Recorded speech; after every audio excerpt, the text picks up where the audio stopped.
Hey, it's Joshua Vergara. What's going on, everybody? And this is the Samsung Galaxy Note 8. Now, Samsung has had a bit of a resurgence since the Galaxy S8, trying to make up for the problems of the past. But how does one of the most feature-packed phone lines redeem the past? Well, that's what we hope to find out. It's easy to think that the Galaxy Note 8 will basically be a Galaxy S8 Plus with an S Pen. And while that's not too far from the truth, it's also just a tad bit too simplistic. To start, the phone currently comes in 4 colors: black, gray, gold, and blue.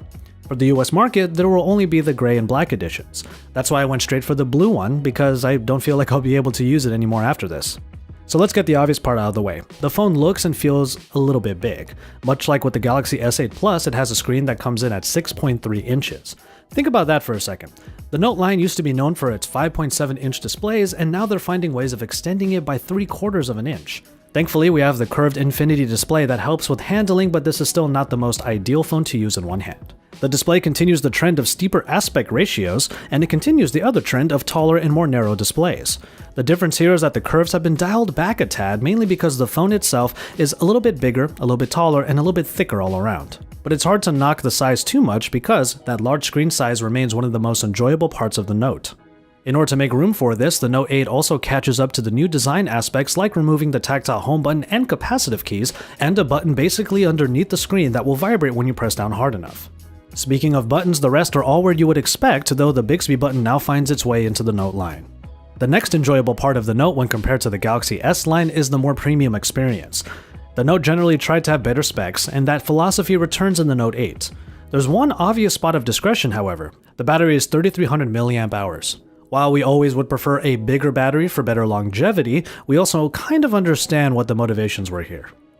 The Snapdragon 835 keeps the phone as updated as it should be, but 6GB of RAM is the real big story here. This is the first time that Samsung is going past the 4GB mark for all of the devices across its release. And that 6GB of RAM should be able to help with a lot of features like the Edge UX.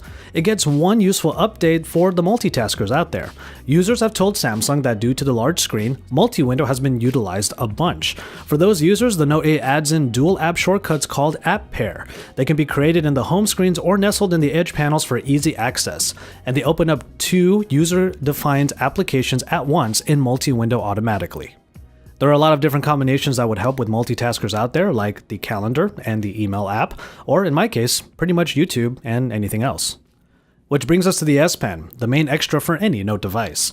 Over the years, the S Pen has been given many new features that it's kind of hard to list them all.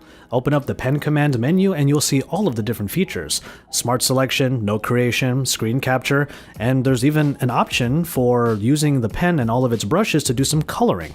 Maybe you would like to share some of your doodles in the Pen Up artsy social media network, or just use the S Pen pretty much like a mouse to do things like click, drag, and drop.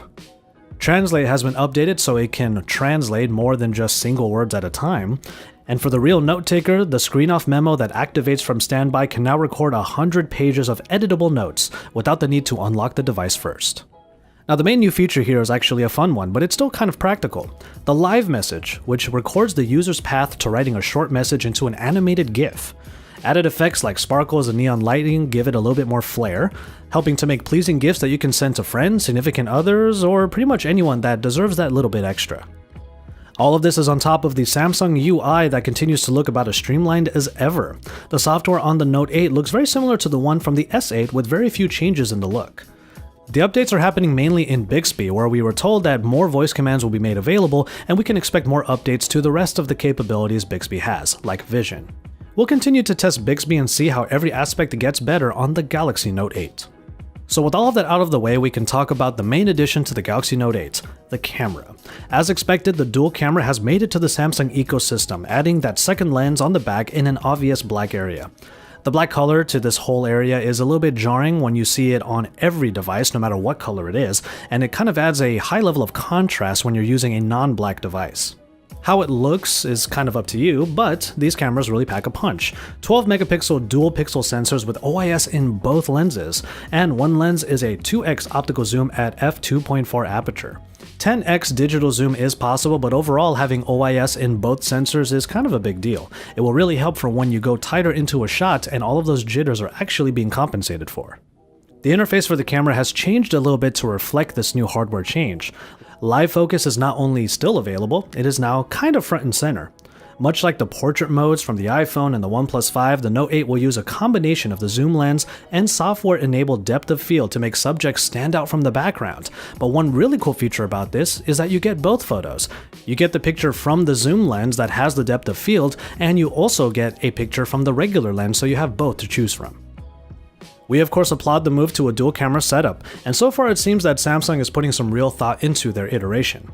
It already benefits from fast focusing dual pixels, the dual OIS, and pretty much every other mode that you would expect in a Samsung camera. And all of this is alongside the front-facing 8-megapixel camera that has autofocus and 2K video recording.